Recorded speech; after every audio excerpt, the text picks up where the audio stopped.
Some jobs should never be accepted, no matter how much they pay. David learned this lesson the hard way. He was a regular office worker who ran a side business with an odd jobs company, the kind that handles furniture, removal, lawn care, and random tasks people don't want to do themselves. One summer, a request came in that seemed simple: deliver small wooden boxes from one location to another over 7 days. The pay? $5 million. It was absurdly high, suspiciously high. But David was young, and like many young people, he saw only the money. He had no idea what he was agreeing to carry. He couldn't have known that those innocent-looking boxes existed in ways that defied physics, or that the temples he delivered them to weren't quite real. This is his story, as told to me by someone who lived through it. The names have been changed, but the events, the impossible wait, the vanishing temples. The boxes that existed in 7 places at once, all of it happened exactly as I'm about to describe. Let's begin. The offer. The call came on a Tuesday afternoon. David's coworker answered, listened briefly, then called out, got a delivery job for you. Sounds straightforward. The voice on the phone was polite and measured, belonging to someone well educated. The caller needed several items transported from one location to another. When David wrote down the pickup address, he had to double check it. The location was in one of the city's most exclusive neighborhoods. They scheduled the pickup for the following afternoon. When David arrived, he found himself staring at a stunning property. The house was a magnificent example of traditional Japanese architecture, complete with a proper gate and manicured gardens stretching across at least an acre. He pressed the intercom, identified himself, and the gate swung open. An elderly couple emerged from the house. As he pulled up, both in their late 70s, they smiled warmly, though something weary lingered in their expressions. Behind them stood a younger man in his mid-40s, dressed casually but expensively. I'm their nephew, the man said with an easy smile. Call me Mr. Kane. I'll be handling the business side. Please, follow me. They walked to a traditional storehouse at the rear of the property. Mr.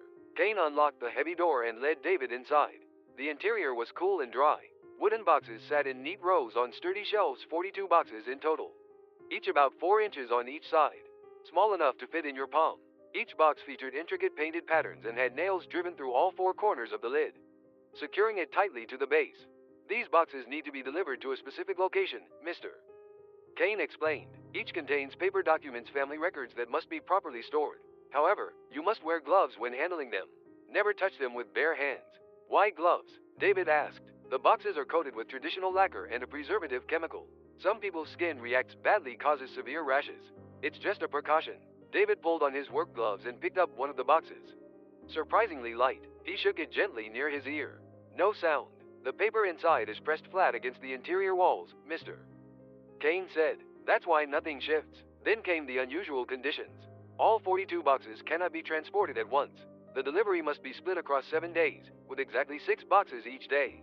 You cannot skip a single day. The schedule must be maintained without interruption. David found it strange. These boxes were so small he could fit all 42 in his truck with room to spare. Why split the delivery across a week? Why not use a standard shipping service? But he'd learned not to question clients too deeply. He called his boss, who immediately agreed to commit 7 consecutive days. Excellent, Mr. Kane said, visible relief crossing his face. Now, let's discuss compensation. He paused. These are very important family documents. We'll pay $100,000 per box for 7 days of exclusive service. The total compensation will be $5 million. David actually laughed, thinking it must be a joke. Mr. Kane's expression remained perfectly serious. $5 million to deliver 42 small boxes over a week. David's mind raced through the possibilities. His share of that money could change everything: a down payment on a car, maybe even a house. There is one additional requirement, Mr. Kane added. The vehicle you use cannot be used for any other purpose. During these 7 days, the truck will be dedicated exclusively to this job. David barely heard this last stipulation. He was too busy mentally spending the money. As they loaded the first 6 boxes into the truck bed, David suggested protective padding. Given their value, shouldn't we secure them better? I could put them in the cab with me. Mr. Kane shook his head firmly. No padding necessary. The truck bed is fine. Just cover them with a tarp to keep them dry. And please, never put them in the cab. They must stay in the back. David assumed this had to do with the chemicals Mr. Kane had mentioned. Fumes in an enclosed space could be dangerous. He spread a blue waterproof tarp over the boxes and secured it with bungee cords. Mr. Kane walked him back to the truck and placed a hand on the door frame. Please drive carefully, he said.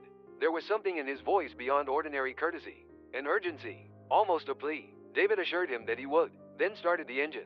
As he pulled away from the property, David felt pleased with himself. He'd landed an incredible job, easy money that would become a story he'd tell for years. The address was for a Buddhist temple about 30 miles outside the city, nestled in the mountains. David punched the location into his GPS and headed for the highway. The weather was perfect. The truck ran smoothly. Traffic was light. He turned on the radio and settled in for what he expected to be a pleasant drive. He had no idea that in just a few minutes, the first impossible thing would happen. The wait. The highway stretched ahead, and David merged into traffic with ease. The GPS showed an estimated arrival time of about an hour and 15 minutes. He was mentally calculating his earnings per mile when it happened. Thunk, a sudden sensation, like the entire truck had dropped an inch. The vehicle's suspension compressed as if someone had just loaded several hundred pounds of cargo into the bed. David's hands tightened on the steering wheel. His eyes went to the rearview mirror, but the blue tarp sat undisturbed. He pulled onto the shoulder and climbed out, walking quickly to the rear. He lifted the edge of the tarp. The 6 boxes sat exactly where he placed them, arranged in 2 neat rows of 3. Nothing had moved. Nothing had changed. Yet the truck had definitely felt that sudden increase in weight. David stood there, staring at the boxes. Maybe he'd imagined it. Maybe the truck's suspension had just hit a weird bump. He got back in the cab and merged onto the highway again. Immediately, he felt it. The truck was heavy. Not dramatically so, but noticeably different. The steering had a weighted quality to it. The kind of resistance you'd expect when hauling a full load of construction materials. David tried to rationalize it. These older trucks weren't known for their power. Maybe the mountain route ahead was making him anticipate the climb. But he'd driven this truck hundreds of times. This felt wrong. The exit for the mountain route came up, and he left the highway behind. The road narrowed, winding upward through increasingly dense forest. The climb grew steeper. David downshifted, and the engine growled in response. That heavy feeling persisted, grew even more pronounced. It was like driving with a boat trailer attached, except there was no trailer. Just 6 small boxes under a tarp. After 20 minutes of winding upward, the trees began to thin. The temple gate appeared ahead, a traditional wooden structure weathered by decades of mountain weather. The temple itself was small and clearly ancient, with a main hall that showed its age in the gentle sag of its roof tiles. Adjacent to it stood a surprisingly modern residence, probably built within the last decade. David parked and killed the engine. The sudden silence was profound. Before he could even open his door, a figure emerged from the residence. A Buddhist monk in traditional work robes, probably in his early 60s. His face had a gentle quality, but his eyes carried a sharpness that suggested he didn't miss much. David stepped out and bowed slightly. "Good afternoon. I'm from the Odd Jobs Company, here to deliver items for Mr. Kane." The monk nodded slowly. "Yes, my brother contacted me about your arrival. I've been expecting you, brother." So Mr. Kane hadn't lied about that detail, at least. The monk walked toward the truck, carrying a large plastic basket. He stood beside the truck bed, gazing at the blue tarp. He didn't move to lift it or inspect the cargo. He simply stared, his lips moving slightly, as if in silent prayer. Then, barely audible, "Ah, yes, I see. So it is." The monk held out the plastic basket. "Would you mind placing them in here? I'd prefer not to handle them directly." David found it odd, but pulled on his work gloves and began transferring the boxes to the basket. That's when he felt it again. The weight. Each box felt heavier than when he'd loaded them at Mr. Kane's property. Not dramatically heavier, but definitely different. Like the difference between holding an aluminum can and a steel one of the same size. Had they felt this heavy that morning? He couldn't remember for certain. He completed the transfer, all 6 boxes now in the plastic basket. The monk produced a delivery receipt, and David signed it.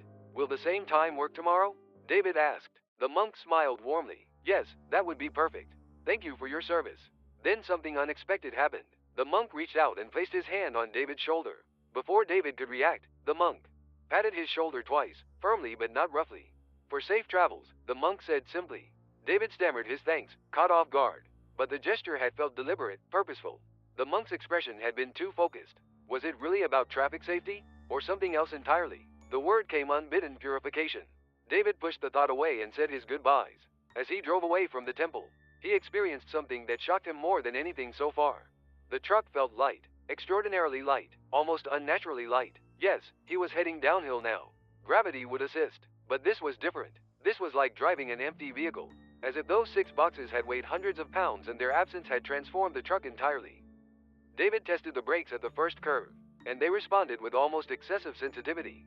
The steering felt loose, responsive. He reached the bottom of the mountain and merged back onto the highway. The sensation persisted. The truck practically floated across the asphalt. This wasn't just about going downhill versus uphill. David had made countless deliveries, hauled everything from furniture to construction debris.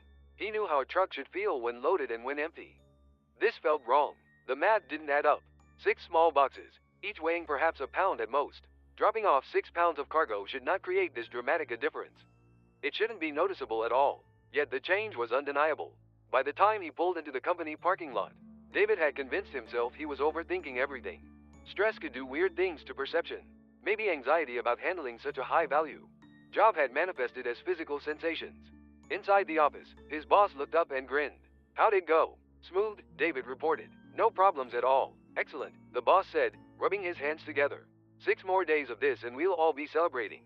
The other employees gathered around, asking about the mysterious job. "Lucky bastard," one of them said. 600 grand a day for driving boxes around. But Frank, a senior employee, frowned. "Doesn't that seem weird to you? What kind of job pays that much for such simple work?" David felt a flutter of validation. "That's what I thought too. But the money's real, the client's legitimate. What else matters?" The others laughed and agreed. Frank just shook his head but said nothing more. As David drove home that evening, he replayed the day in his mind. The weight change still bothered him. And that monk's gesture patting his shoulder with such deliberate purpose. David wanted to believe it was nothing. Just cultural differences, religious customs he didn't understand. But a small voice whispered otherwise. That voice suggested he'd carried something up that mountain. Something that had weight beyond the physical. And that monk had known, had seen it or sensed it, and had taken steps to remove it. Sleep didn't come easily that night. David kept thinking about those boxes, kept wondering what was really inside them, and kept feeling an echo of that weight, as if something still pressed down on him. Something invisible. When he finally drifted off, he dreamed of driving through darkness. His truck sinking lower and lower under an impossible burden. 7 testimonies. David had to work his regular office job the next day, which meant someone else would handle the second delivery. When he stopped by the odd jobs office that evening, he immediately sensed something different in the atmosphere. Marcus, the employee who'd made the delivery, was leaning against the counter with a puzzled expression. "Weirdest thing," Marcus was saying. "On the drive back, the truck got crazy light, like I wasn't carrying anything at all." David's attention sharpened instantly. "How light are we talking?" Marcus looked up, seeming relieved. "Light enough that I checked twice to make sure I'd actually unloaded the boxes." The truck handled like it was floating. Another coworker laughed. 6 tiny boxes, Marcus. Of course you wouldn't feel them after they're gone." "No, you don't get it," Marcus insisted. "I do deliveries all the time. I know what a truck feels like loaded and unloaded." This was beyond that. David nodded slowly. "I felt the same thing. On the way to the temple, the truck felt heavy, way heavier than it should have. And on the way back, it was like the weight just vanished." Marcus snapped his fingers. "Exactly. That's exactly what happened to me." He paused, then added, "Oh, and the monk did this weird thing. When I was leaving, he put his hand on my shoulder and patted it twice. Said it was for traffic safety or something." The breath caught in David's throat. Same. The exact same thing. 2 pats on the shoulder. The other employees were listening now, their skepticism beginning to waver. "Maybe it's just what monks do," someone suggested. "You know, blessing people who visit the temple." Frank, the senior employee who'd expressed doubts before, sat quietly in the corner, his expression thoughtful. Day 3 came and went. The employee who handled that delivery returned with the same story truck felt heavy. Going up, impossibly light coming back. Monk patted his shoulder twice. Day 4, same thing. By day 5, nobody was laughing anymore. Rick, a car enthusiast who maintained his own vehicles, handled the 5th delivery. When he came back, his face was pale. He gathered everyone around without being asked. "Listen," he said, his voice tight. "Something is seriously wrong with this job." The room fell silent. "I know vehicles," Rick continued. "I know how they handle, how they respond, how weight distribution affects performance. And I'm telling you, what happened today defies everything I understand about physics." He described it in technical detail. The moment he'd entered the mountain road, the truck's suspension had compressed. The shock absorbers were working harder. The engine was laboring. All the signs pointed to a heavily loaded truck. But when I looked in the mirror, there were just 6 little boxes under a tarp. Maybe 3 pounds each, tops. On the way back down, he continued, everything changed. The truck felt light, responsive, almost dangerously so. I had to adjust my braking because the stops were too quick. This wasn't psychological. The truck's behavior changed dramatically. And there's no mechanical explanation for it. Nobody spoke. Rick's expertise was respected, and his genuine confusion was evident. The 6th day brought another confirmation. When I transferred the boxes from the truck to the monk's basket, that employee said they felt heavier than when I'd loaded them. Not a lot heavier, but definitely different. Like they'd gained weight during the drive. David's memory stirred. He'd felt something similar. The final delivery, day 7, was completed with the same phenomena. Heavy truck on the ascent, light truck on the descent. Monk's blessing, 2 pats on the shoulder. The job was done. All 42 boxes delivered across 7 days, exactly as specified. The payment of $5 million was transferred to the company account. The boss was ecstatic and distributed generous bonuses to everyone involved. For most of them, the weirdness was already fading, replaced by excitement about the money. But several of the delivery drivers pulled David aside. Did you feel it? They asked, one after another. The weight change, the shoulder padding, all of it? David confirmed he had. Every single person who'd made a delivery had experienced identical phenomena. 7 people, 7 trips, 7 consistent experiences that shouldn't have been possible. Frank spoke up from his corner. I told you it was sketchy. This whole job reeked of something wrong from the start. The boxes are cursed or haunted or whatever you want to call it. That's why the monk performed a cleansing ritual on each of you. Several employees laughed, but the laughter was nervous, uncertain. Come on, Frank, someone said. Cursed boxes? That's movie stuff. Is it? Frank challenged. Then explain what happened. Explain why 7 different people, driving 7 different days, all experienced the exact same impossible thing. Nobody had an answer. The boss clapped his hands together. Look, the job's done, the money's in the bank, and everyone's getting a nice bonus. Whatever weirdness happened, it's over now. Let's just enjoy our good fortune and move on. The tension broke, and people began talking about what they do with their bonus money. The summer passed, autumn arrived, then winter came. David stayed busy with both jobs. The memory of those 7 days faded, becoming just another strange story to tell occasionally. His coworkers seemed to have forgotten about it entirely. Only Frank occasionally brought it up, usually after a few beers, wondering aloud what those boxes had really contained. But even Frank eventually stopped mentioning it. Life moved on. As the year drew to a close, the company entered its busiest season. They worked long hours, made good money, and looked forward to the holidays. Then came the company's year-end party. They rented a private room at a local bar, ordered too much food and beer, and settled in for an evening of unwinding. The conversation flowed easily at first shop talk, complaints about difficult clients, jokes about weird requests. But as the alcohol worked its way through their systems, the topic inevitably turned to that summer job. Man, remember those boxes? Someone said. I wish we'd get another job like that. Easy money, just driving around. Yeah, several others agreed. That was the best gig we've ever had. David nodded along, caught up in the nostalgia. Hey, he said, addressing the group, what was the temple like for each of you? It was an innocent question. Just curiosity about a shared experience. The answers that came back changed everything. Mine was way up in the mountains, someone said. Took forever to get there, narrow winding roads the whole way. Mine was in a residential area, another employee said. Surrounded by houses, actually kind of hard to find. Wait, what? A third person interjected. I went to a mountain temple too, but it was only halfway up, not at the peak. The conversation stuttered to a halt. David felt a cold sensation spreading through his chest. Describe your temples, he said slowly. One by one, they did. 7 employees, 7 completely different descriptions. One had visited a temple at a mountain summit, accessed by a treacherous narrow road.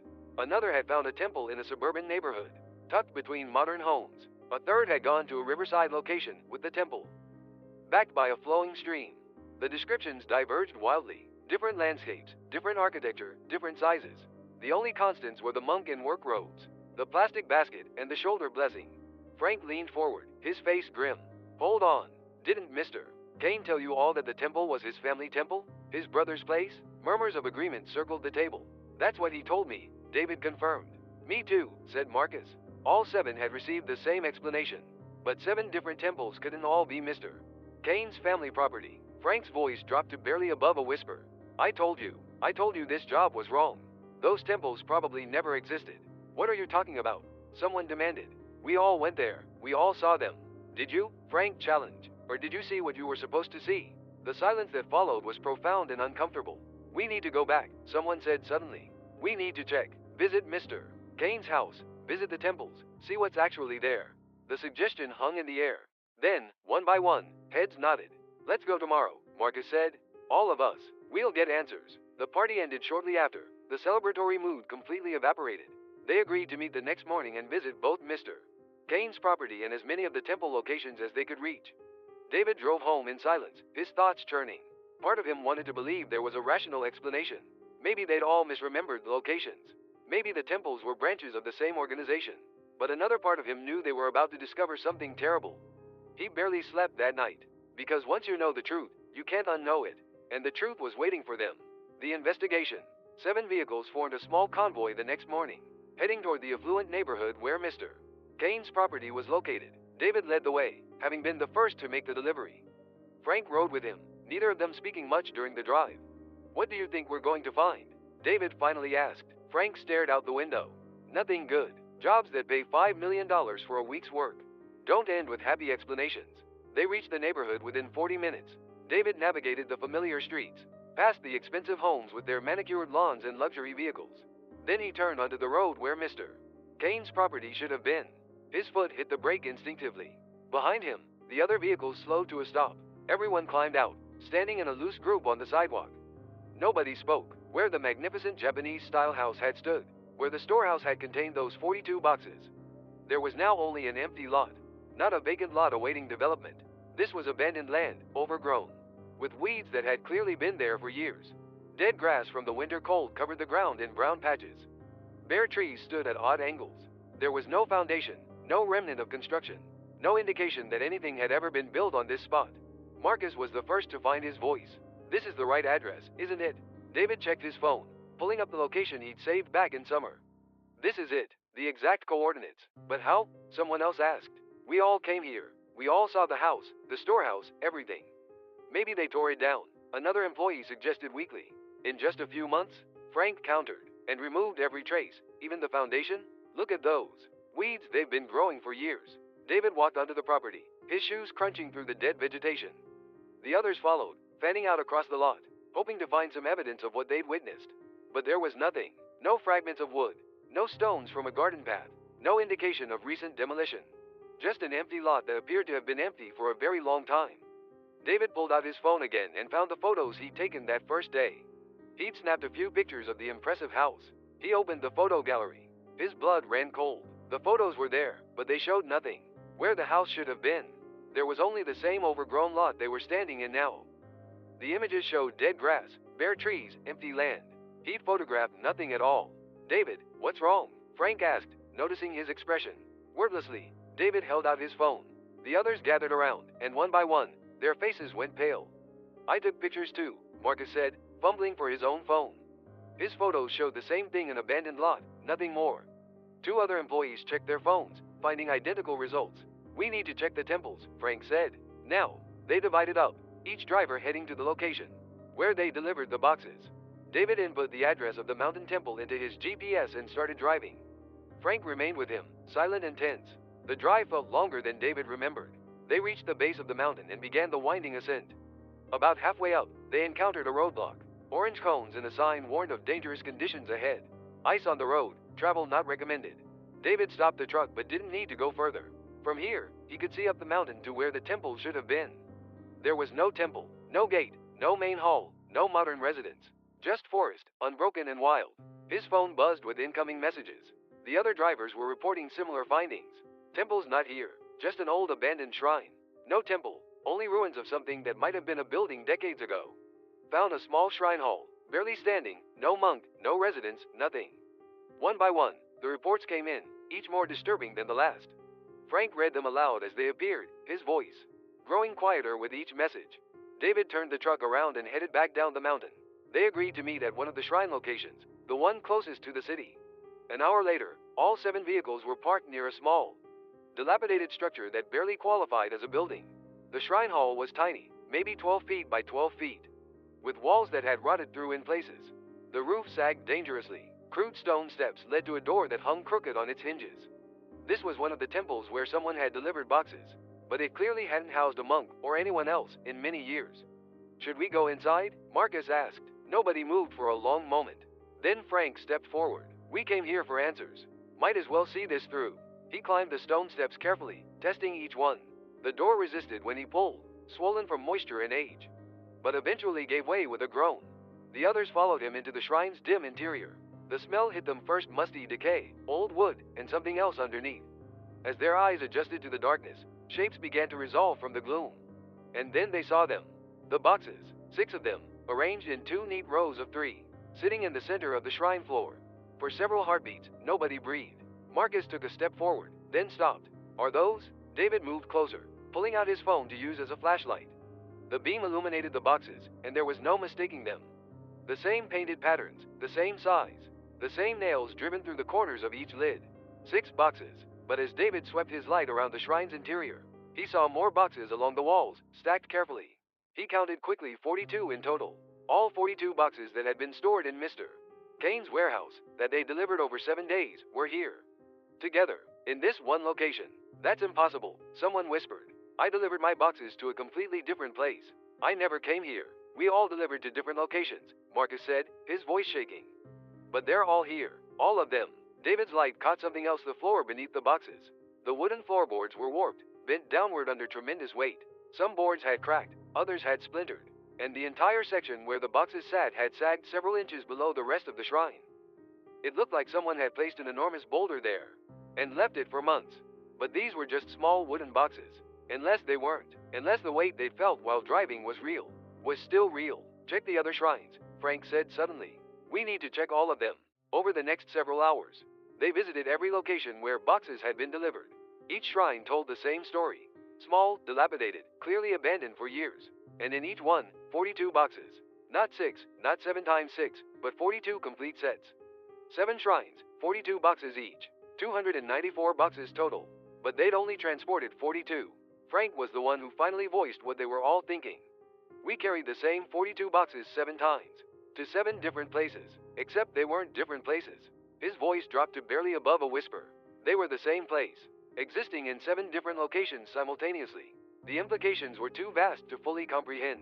They gathered at the last shrine as the sun began to set, casting long shadows across the broken structure. Finally, Marcus spoke. We should open one. See what's actually inside. Absolutely not, Frank said immediately. Whatever's in those boxes, it was sealed for a reason. Nailed shut for a reason. We were paid $5 million to move them for a reason. But don't you want to know? Marcus pressed. After everything we've seen, don't you need to know what we carried? David understood the impulse. The not knowing was torture. But Frank was right. Some doors, once opened, could never be closed again. I'm going to touch one, David heard himself say, just to feel how heavy they really are now. Before anyone could stop him, he pulled on his work gloves and approached the nearest box. He reached out slowly, half expecting something to happen. But his hands closed around the box without incident. He lifted. The box was heavy, drastically heavier than it had been in summer. What had once weighed perhaps a pound now felt like 20 or 30 pounds at least. And the weight seemed wrong somehow, distributed in a way that didn't match the box's small size. David carefully set the box back down. As he did, he could have sworn it shifted slightly in his hands. Not from his movement, but from something inside. Something that moved independently. He jerked back, stumbling away from the boxes. We need to leave, he said, his voice high and tight. Now, nobody argued. They fled the shrine, practically running to their vehicles. As David fumbled with his keys, Frank grabbed his arm. The monk, whatever he did when he patted our shoulders. Do you think it actually worked? Do you think he really cleansed us? David didn't have an answer. Or maybe that thing is still inside us, Frank continued, his grip tightening. All 7 of us, we carried it up the mountain, and maybe it never left. Stop, David said, pulling his arm free. Just stop. We don't know anything for certain. But we know enough, Frank said quietly. We know we should never have taken that job. They drove back to the city in silence, each lost in their own thoughts. When they reconvened at the office, nobody wanted to discuss what they found. The boss wasn't there, which was probably for the best. How would they even begin to explain? We should tell someone, Marcus said. The police, or scientists, or somebody who can figure this out. And say what? Frank challenged. That we delivered boxes to temples that don't exist. And now those boxes are in 7 places at once? They'd think we were insane. Maybe we are, someone muttered. The group dispersed shortly after, with a silent understanding. They wouldn't speak of this again. They couldn't. Better to bury it, forget it, pretend it had never occurred. The boxes. David couldn't sleep that night. Every time he closed his eyes, he saw those boxes sitting in the darkness of the shrine. He saw the warped floorboards bending under impossible weight. He felt the shift of movement inside the box. He'd lifted that subtle wrongness that suggested the contents were not paper, not anything that should exist. His mind kept cycling through the same question. What had been inside those boxes? Mr. Kane had said Kami was inside. David had assumed he meant paper because that's what made sense. But the Japanese word, Kami, had multiple meanings. It could mean paper. It could also mean God or spirit or divine being. What if Mr. Kane hadn't been talking about paper at all? The thought made David's skin crawl. There was another possibility, darker still. What if the boxes didn't contain gods but something opposite? Something malevolent that needed to be sealed away, divided, scattered across multiple locations to prevent it from ever consolidating its power? That would explain the 7-day delivery. Why 7 different people had to carry the boxes? Why each person could only take 6 at a time? Division of responsibility. Division of contamination. If one person carried everything, they'd bear the full weight of whatever the boxes contained. But spread across 7 people, the burden was diluted. And the monk's blessing hadn't been for traffic safety at all. It had been a cleansing ritual, removing whatever had attached itself during transport. Over the following weeks, life returned to something resembling normal. The employees went about their work, the company continued to prosper. And nobody mentioned the boxes. It was as if they'd all agreed to a collective amnesia. But David knew the others remembered. He saw it in the way they'd suddenly go quiet sometimes, staring at nothing. He recognized the look because he wore it himself occasionally. The look of someone who'd glimpsed something impossible. And sometimes, late at night, David would wake from dreams he couldn't quite remember. Dreams of driving through darkness with something heavy in the truck bed. Dreams of blue tarps moving, rippling, concealing shapes that shouldn't exist. When he woke from these dreams, his shoulder would ache. The exact spot where the monk had patted him. Was it still working, that blessing? Or had it failed? Was something still attached to him, biding its time? 3 months after their investigation, David's phone rang late one night. It was Marcus, his voice shaking. I went back, Marcus said without preamble, to one of the shrines. I had to know. David's stomach dropped. Tell me you didn't open a box. I didn't, Marcus said quickly. But David, they're heavier now. Much heavier. I tried to lift one, wearing gloves like before, and I could barely budge it. It must weigh 100 pounds at least. He paused, and I heard something inside. Not a rustling, not paper shifting. Something else, like breathing. David felt cold. Get out of there. Right now, Marcus. Leave and don't go back. I'm already gone, Marcus replied. But I had to tell someone. Whatever's in those boxes, it's growing. Getting stronger. The seals won't hold forever. What happens when they break, David? What happens when those things get out? David had no answer. They ended the call shortly after, but David couldn't return to sleep. Marcus was right. The boxes wouldn't contain their contents forever. Nothing lasted eternally, not nails, not wood, not seals or blessings or prayers. Eventually, the containers would fail, and then whatever had been transported, divided, scattered across 7 impossible shrines would be free. Would it reform into something whole? Would 7 separate entities emerge? Would they seek out the people who'd carried them, following some invisible connection? Forged during those 7 days? David didn't know, couldn't know, could only wait and hope that when the moment came, the monk's blessing would still protect them. But hope, David had learned, was not the same as certainty. This is where David's story ends, or at least where my knowledge of it ends. He still works at the Odd Jobs company, still takes on various projects, still drives his truck around the city. But he's changed, more cautious, more skeptical, more aware that the world contains depths he'd never suspected. His coworkers have changed too. They don't talk about that summer anymore. But sometimes, during the company's annual parties, someone will have too much to drink and ask the question, do you think those boxes are still in the shrines? The question hangs in the air like smoke. Nobody answers. Nobody wants to confirm what they all suspect. That yes, the boxes are still there. Still growing heavier. Still containing something that should never have been moved in the first place. And somewhere, in 7 shrines that exist and don't exist, that are separate and the same, 42 boxes sit in the darkness. The floorboards beneath them sag further with each passing day. The nails rust and weaken. The wood dries and cracks. And inside, whatever was sealed away waits. Patient, inevitable, growing stronger. So let this story be a warning. If someone offers you money for a job that seems too simple, too easy, too well paid, ask yourself why. What are they really asking you to carry? What burden are they transferring to you? Because some transactions aren't completed when the payment changes hands. Some debts accumulate interest in ways that have nothing to do with money. Some things, once carried, can never fully be set down. David learned this lesson the hard way. His shoulders still ache sometimes, in that spot where the monk blessed him. He still dreams of driving through darkness, with something heavy in the truck bed. And he knows, with a certainty that goes beyond logic, that he hasn't heard the last of those boxes. None of them have. The story isn't over. It's just paused, waiting. Like the boxes themselves. And when it resumes, when those seals finally fail, and those containers finally open, David suspects, the price they'll pay will make $5 million seem like pocket change. This is the truth David and his coworkers learned. This is the horror they live with every day. This is the price of easy money. And if you ever find yourself offered a job that seems too good to be true, remember this story. Remember the boxes. Remember the weight. Remember that some things are sealed away for very good reasons, and should never, ever be moved.